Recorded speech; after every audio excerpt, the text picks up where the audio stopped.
A mediados del siglo XVIII, los británicos se ganaban la vida ante todo de un modo. Eran granjeros. La mayoría de la gente pasaba sus días trabajando la tierra como siempre habían hecho. Sin embargo, Inglaterra estaba a punto de sufrir el cambio más profundo de su historia. Un cambio que nos afectaría y supondría un reto para todos. En un espacio de solo 60 años, Inglaterra experimentaría una revolución. Una revolución que sacaría al trabajador del campo y lo llevaría a la ciudad. De una economía rural a las fábricas urbanas. Esta es la historia de las máquinas y de la gente que, para bien o para mal, crearon nuestro mundo del trabajo moderno.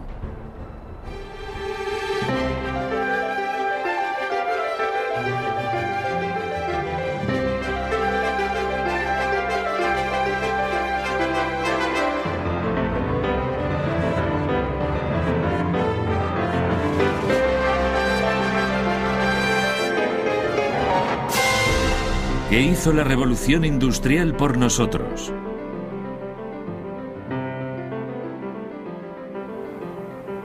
Maravillas de fábrica. Hace 250 años, los granjeros georgianos ya estaban cambiando el aspecto del paisaje. La población se estaba disparando en Inglaterra, así que cogieron las zonas pantanosas, las tierras yermas y los bosques, los secaron, los vaciaron y empezaron a ararlos. Por primera vez, los granjeros que utilizaban innovaciones en agricultura eran capaces de producir comida suficiente para que esta creciente población floreciera. Y la población creció con fuerza. En 1750, en Inglaterra, había 5,5 millones de personas. En 1850, la población había aumentado a más de 16,5 millones. Absolutamente increíble. Con tanto crecimiento de cultivos y gente, las viejas tecnologías ya no podían dar abasto. Los molinos de harina en particular querían mejorar su máquina más importante, la rueda hidráulica. Usada desde la época de los romanos, la rueda hidráulica seguía siendo la principal fuente de energía, pero era el centro de un cada vez más acalorado debate. Había dos diseños básicos, la rueda impulsada por abajo y la misma rueda impulsada por arriba. Unos pretendían que la rueda impulsada por abajo era 6 veces más eficiente que la rueda impulsada por arriba. Otros insistían en que la rueda impulsada por arriba era 10 veces mejor. En 1752, un constructor de instrumentos científicos, John Smeaton, se atrevió a intentar resolver el asunto con la ciencia. A los 27 años, Smeaton recibió el encargo de construir un molino de agua. Era todo un acontecimiento porque él nunca había construido uno antes. Para decidir qué diseño utilizaría en su molino de encargo, Smeaton construyó un sofisticado modelo de madera. Este le permitía testear la cantidad de energía ejercida por la rueda hidráulica impulsada por arriba y por la rueda hidráulica impulsada por abajo en el mismo marco de madera con la misma altura de caída de agua. Ahora voy a dar un repaso a este significativo experimento. Esta de aquí, por supuesto, es la rueda impulsada desde abajo y funciona así. Abro el depósito, sale el agua y chorrea por debajo de la rueda y gira las palas. Ahora bien, aquí está la rueda impulsada por arriba. Lo mismo de antes, abro la esclusa y el chorro de agua sale por aquí. Debo decir que con el mismo volumen, sin ninguna duda. La potencia del agua es la misma en ambas ruedas. Lo que resulta interesante es que giran en distintas direcciones. Entonces, ¿cuál tiene más fuerza? Bueno, tendremos que hacer el juego de la cuerda para averiguarlo. Se puede hacer conectando las dos ruedas con esta barra de aquí. Por supuesto, la rueda más fuerte predominará y arrastrará a la más débil en su dirección. Que empiece la batalla.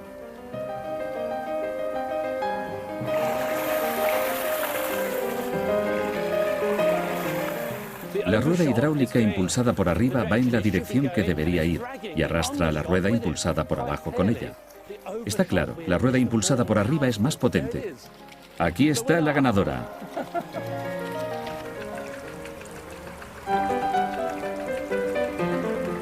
Smeaton mostró con su experimento que la rueda impulsada por arriba es aproximadamente el doble de eficaz que la rueda impulsada por abajo.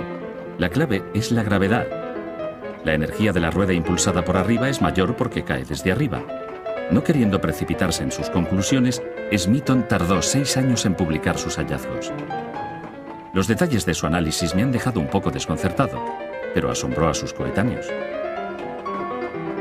Con esta prueba científica y el análisis del resultado, Smeaton presentó un argumento sólido sobre la eficacia de máquinas que otros podrían continuar. Smeaton realmente había puesto los cimientos para la moderna profesión de la ingeniería civil. En manos de otro hombre, Richard Arkwright, la revolución daría el próximo paso crucial.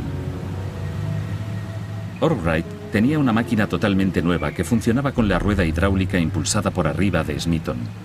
Estaba escondida en un valle remoto de los Peninos, en Derbyshire, como en una fortaleza.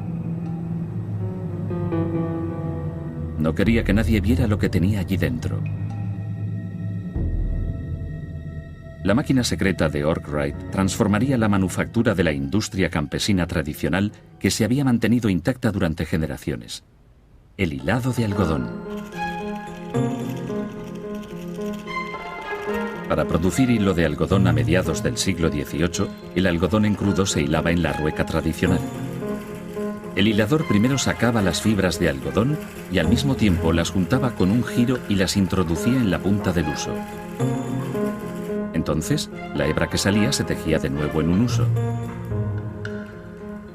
Era una labor de trabajo intensivo, muy especializado, pero requería mucho tiempo y solo producía un hilo muy frágil.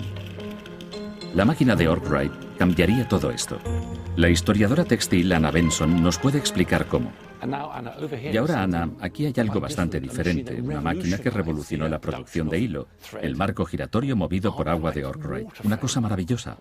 Anna, ¿puedes contarme cómo funciona este marco giratorio movido por agua? Quiero decir, lo que veo aquí es casi igual que el algodón natural que tenías allí en la mano, ¿verdad? En esta máquina, todos los procesos que he hecho en la rueda grande se hacen al mismo tiempo. Así que ponemos este algodón aquí detrás y estos rodillos están ajustados para ir a diferentes velocidades. El de atrás va más lento que el de delante y este trocito que yo estaba haciendo en la rueda grande se hace aquí. Va sacando las fibras de forma que cada vez es más fino. De acuerdo. Ahora puedo ponerlo en funcionamiento para ver lo que quieres decir. Tengo la rueda girando a mi ritmo y luego pongo en marcha el mecanismo así y... Ah, allá vamos. Es fantástico, lo hace todo a la vez. Lo va cogiendo, hilando y tejiendo. Años antes se habían patentado unos rodillos de ajuste, pero fue el genio de Arkwright quien creó el sistema para que estos rodillos de ajuste funcionaran. Entonces, obviamente, está haciendo más hilo más deprisa y también, a mi entender, la calidad es mejor. De hecho, era tan bueno y tan fácil de producir que Arkwright podía pensar en grande. Pero imaginad no solo 4 bobinas cargadas con hebra, sino 96 y no movidas a mano, sino con una rueda hidráulica. Y efectivamente, no solamente 96, una fila tras otra de máquinas como estas, un piso encima de otro.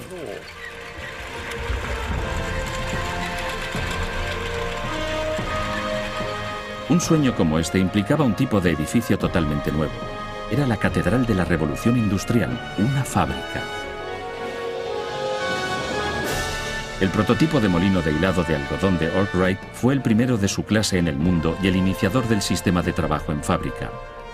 Un sistema en busca de mano de obra. Cromford Mill necesitaba más mano de obra de la que podía encontrar en el pueblo, así que Arkwright puso anuncios para que los trabajadores vinieran de muy lejos. Pero él buscaba un tipo de trabajador en particular. Dado que el marco giratorio movido por agua había convertido ese trabajo de habilidad en un sencillo juego de niños, Arkwright necesitaba principalmente mano de obra no cualificada. Puso anuncios para familias, de forma que tendría como empleados en su molino, por muy poco, a mujeres y niños. Para darles alojamiento, la primera ciudad molino crecería junto al molino. Arkwright hizo una iglesia, un bar, un mercado e incluso una escuela. Pero quizás el mayor incentivo para atraer a que vinieran familias de otras zonas era el buen estado de las viviendas. Durante los años 1770, Arkwright construyó estas casas en North Street para su mano de obra. Son realmente bastante alucinantes. Comparado con la vivienda media de la clase obrera en la época, esto es realmente algo muy especial. La gente que haya vivido aquí, los pobres o incluso muy pobres, urbanos o rurales, habrán estado realmente fascinados por este alojamiento palaciego. Esto tuvo que haber sido un gran incentivo para trabajar en el molino. ¿Y cómo trabajaban? De día y de noche.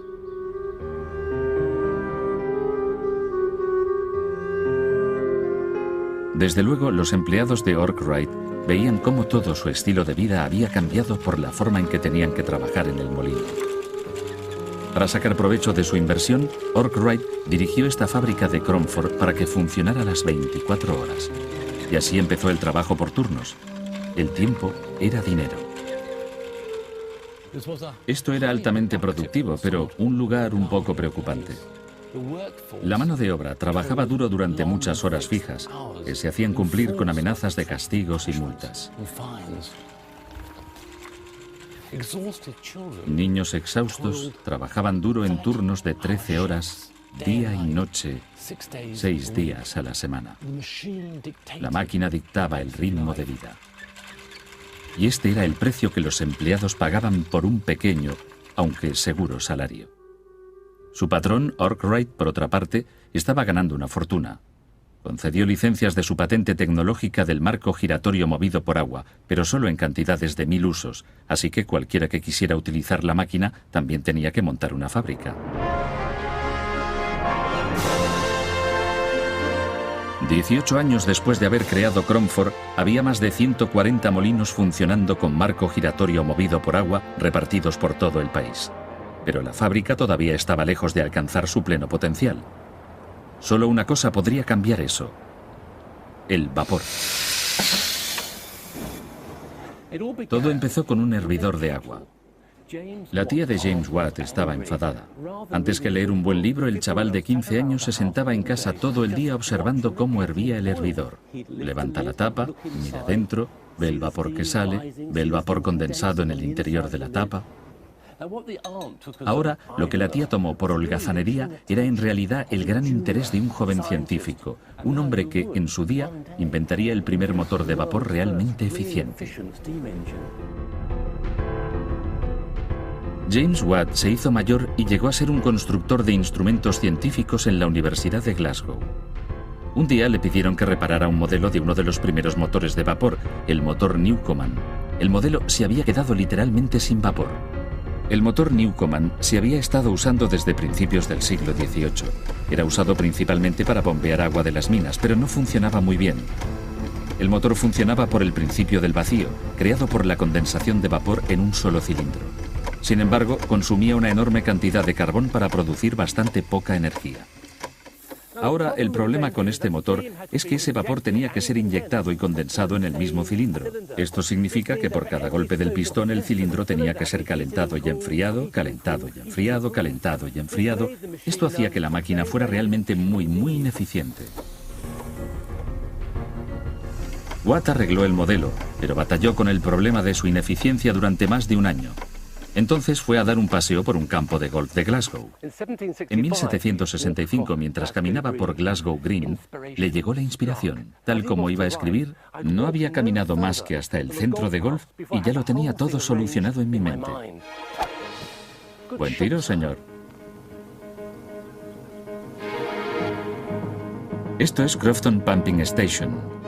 Proporciona agua al canal de Kennet y Avon. Dentro está el motor más antiguo del mundo que todavía sigue haciendo su trabajo original. Y fue construido por Watt.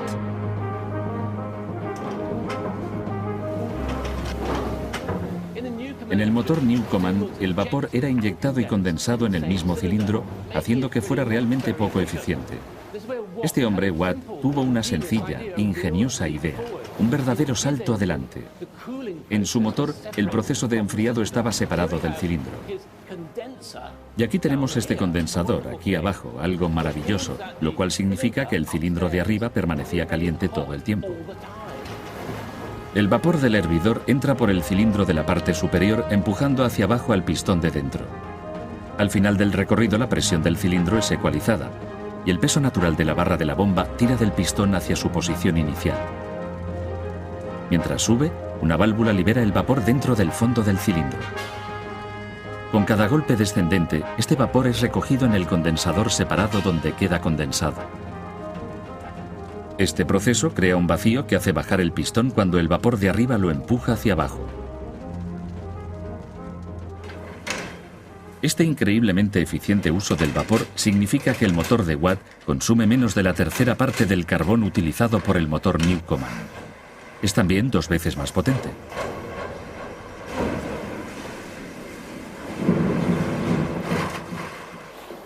La impresionante fuerza de este motor levantaba 1 tonelada de agua con cada golpe. Eso significa casi 18 millones de litros al día. Pero el motor de Watt llegaría a ser mucho más que una eficiente y estupenda bomba. Iba a impulsar la transformación de cualquier lugar de trabajo en el país. Pero había un problema. Watt era un pesimista, un hipocondríaco, propenso a rachas de desesperación, inactividad y depresión. Tuvo su punto bajo en 1773, cuando llegó a la conclusión de que no había nada más insensato que inventar. Y por una vez, su depresión era justificada, porque al cabo de 8 años de trabajo duro con su motor de vapor, su socio quebró. Lo que necesitaba, claro, era un nuevo socio, uno con impulso, con recursos y con cabeza para los negocios. Aparece Matthew Boulton. Boulton era un dinámico fabricante de Birmingham que cuando conoció a Watt vio los diseños para el motor de vapor e inmediatamente se dio cuenta de su potencial como negocio. Boulton, con su dinero en efectivo, sus artesanos y su confianza, emprendió esta nueva y gran idea y la organizó. Watt dejó Escocia y se unió a Boulton en Birmingham en 1774. Asociados, estos 2 hombres iban a ser, como veréis, gigantes de la revolución industrial. En 5 años, después de mejorar sus prototipos, captaron el mercado de motores de vapor para bombear agua de las minas de estaño, cobre y plomo. Pero Boulton tenía mayores ambiciones. Boulton advirtió que una pequeña pero significativa alteración en su motor de vapor lo haría mucho, mucho más útil. Instó a Watt a idear una forma de convertir la acción arriba y abajo del motor en un movimiento rotativo, para que funcionara como una supereficiente, potente y muy segura rueda hidráulica. Con un brazo unido al piñón del cigüeñal, controlando un sistema de correas, el motor de vapor podría impulsar no solo una máquina a la vez, sino toda una serie de ellas. La energía del vapor estaba a punto de cambiar el mundo y el lugar de trabajo. No solo para el minero, sino para el fabricante, el obrero de la fundición de hierro, el trabajador textil, el destilador e incluso el alfarero. El vapor era ahora un gran negocio. Y el lugar de donde arrancó fue la ciudad en la que ocurrieron más cosas de la revolución industrial, Birmingham. Aún hoy, más de 200 años después de que se conocieran, todavía puedes cruzarte con Boulton y Watt. Me pregunto si, cuando se hicieron socios, se dieron cuenta de que crearían uno de los primeros negocios corporativos internacionales, no solo con fábrica, sino diseño, marketing y personal de oficina también. Pero el éxito trajo consigo montañas de papeleo.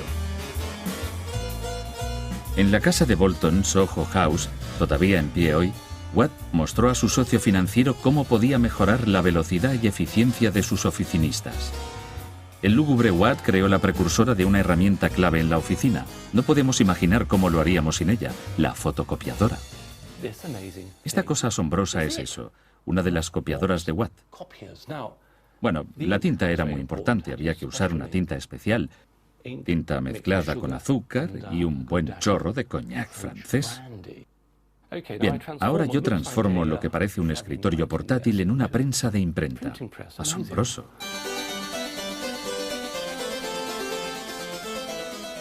Bueno, ahora voy a hacer una copia de mi carta. Watt me da estas instrucciones. Cubra la carta escrita con tinta especial con una hoja de papel copiativo cuidadosamente humedecida y coloque ambas entre 2 trozos de cartulina. Luego, enganche la manivela al rodillo, inserte la carta intercalada en el cartón y finalmente pase la prensa por encima 2 veces. Vamos a ver. Cielos, asombroso. Una copia, no muy limpia quizás, pero puede ser que yo no haya puesto muy bien la tinta o el tipo de humedad adecuada en el papel. Pero de todas formas, una muy buena copia. Y bueno, aquí está. Mr. Watt lo hizo, inventó la primera máquina copiadora. La prensa copiadora de cartas era sencillamente un éxito de ventas.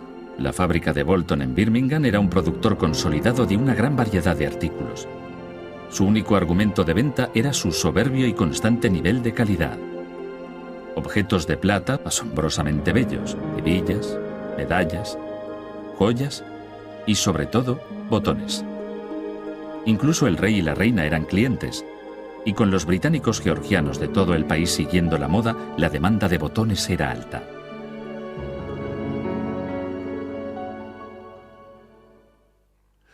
Para hacer frente a esa demanda, Bolton tuvo que desarrollar todo el potencial de una nueva técnica de gestión, la división del trabajo. La mano de obra estaba a punto de conocer la producción en cadena.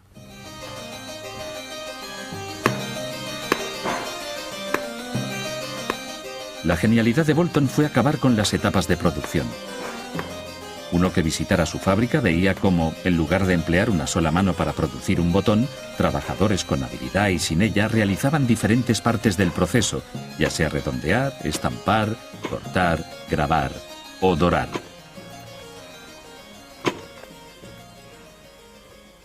Hoy esto parece obvio, pero era una idea revolucionaria a mediados del siglo XVIII. El economista más famoso de su época, Adam Smith, describía en su obra La riqueza de las naciones cómo la producción de un alfiler era industrializada por la división del trabajo. Adam Smith se fijó en que la fabricación de un humilde alfiler se puede dividir en 18 etapas distintas de variada dificultad y complejidad. Por ejemplo, sacar el alambre, estirar el alambre, añadir la cabeza del alfiler, bastante complicado seguro, una cosa tan diminuta, y luego, claro, el afilado del alfiler. Ahora Smith advirtió que si participaban 10 personas en la producción de alfileres, siendo cada una responsable de una etapa diferente de fabricación, entonces, en un día, se podían hacer 48.000 alfileres, una media de 4.800 alfileres por persona. Por otra parte, si una sola persona intentaba hacer un alfiler realizando todas las 18 etapas diferentes, entonces tendría suerte si hacía 20 alfileres al día.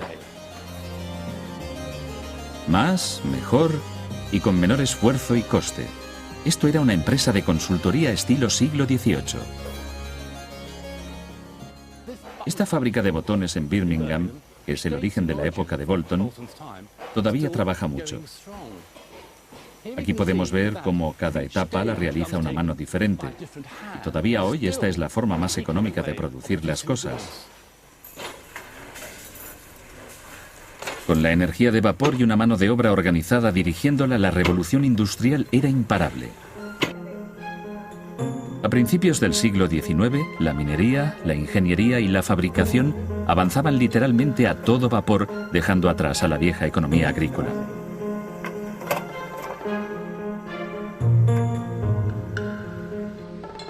Con la energía del vapor a su disposición, los patronos ya no estaban limitados a la energía del agua que proporcionaban los remotos ríos rurales.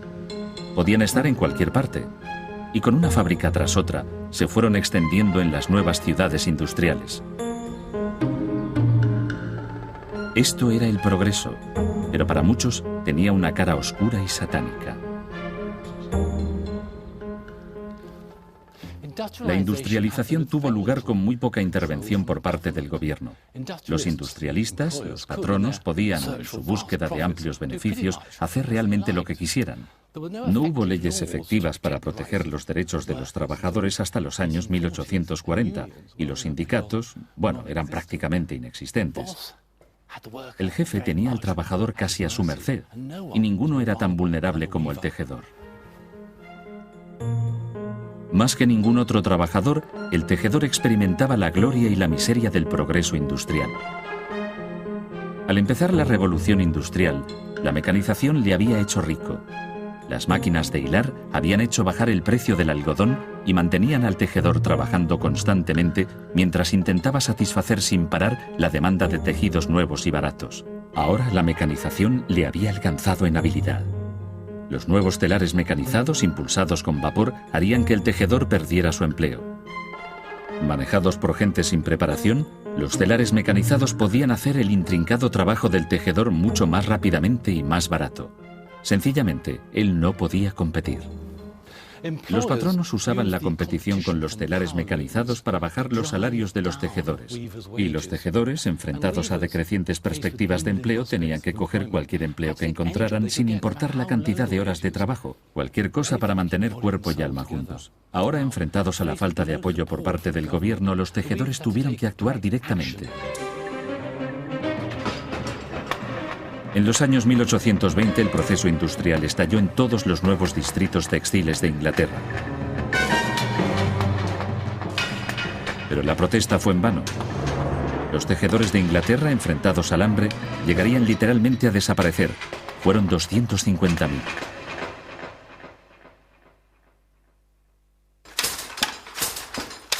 Un telar especial que no solo revolucionaría el mundo del tejedor, sino que pondría en marcha la revolución tecnológica de hoy, el telar Jacquard. Un francés, Joseph-Marie Jacquard, inventó su telar en 1801 para tejer telas con estampados de moda. Lo ingenioso era que los estampados se podían tejer automáticamente. Un estampado se hace al pasar la trama. Un hilo de color que corre a través del telar por el espacio entre los hilos tensos de la urdimbre que van de la parte de delante del telar a la de atrás. El estampado que sale depende de si la trama pasa por encima de los hilos de la urdimbre o por debajo.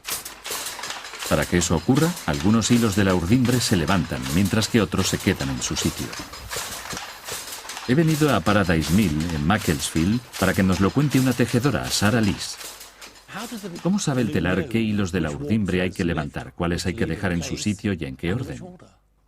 Bueno, todo está controlado por el Jacquard desde arriba y con sus tarjetas perforadas que le dicen cuáles quieren dejar o coger. Veo aquí montones de tarjetas, cientos de tarjetas con miles de agujeros, pero no acabo de entender cómo funciona. ¿Me puedes dar más detalles? Tengo un modelo para mostrárselo claramente. ¿Quiere verlo? Estupendo, déjame verlo. Sí, claro. Sí, por favor. Todo depende de estas tarjetas de aquí. Estas tarjetas están presentadas a estas agujas con resorte. ¿Puedo tocarlo? Sí, claro. Están bastante afiladas. Muy bien, aquí están. Las agujas están aquí, se meten en los agujeros. Sí, y estas van, a su vez, presentadas a estos ganchos. ¿Y entonces controlan los hilos de la urdimbre por debajo? Si hay un agujero en la tarjeta, la aguja pasa a través de ella y el gancho se queda encima del plegador, que se levanta.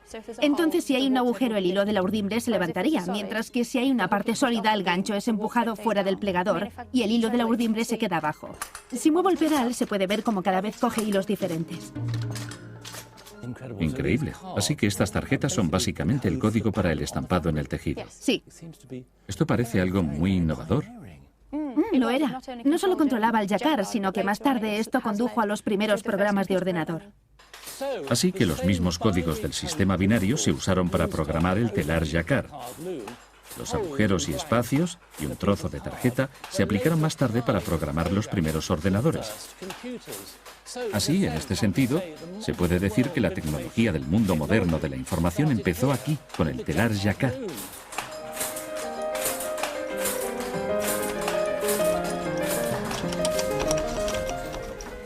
Muchos rasgos clave de nuestra vida laboral de hoy en día: la corporación centralizada, el trabajo en cadena, la línea de producción, la fotocopiadora, incluso el ordenador. Todos ellos empezaron durante la Revolución Industrial.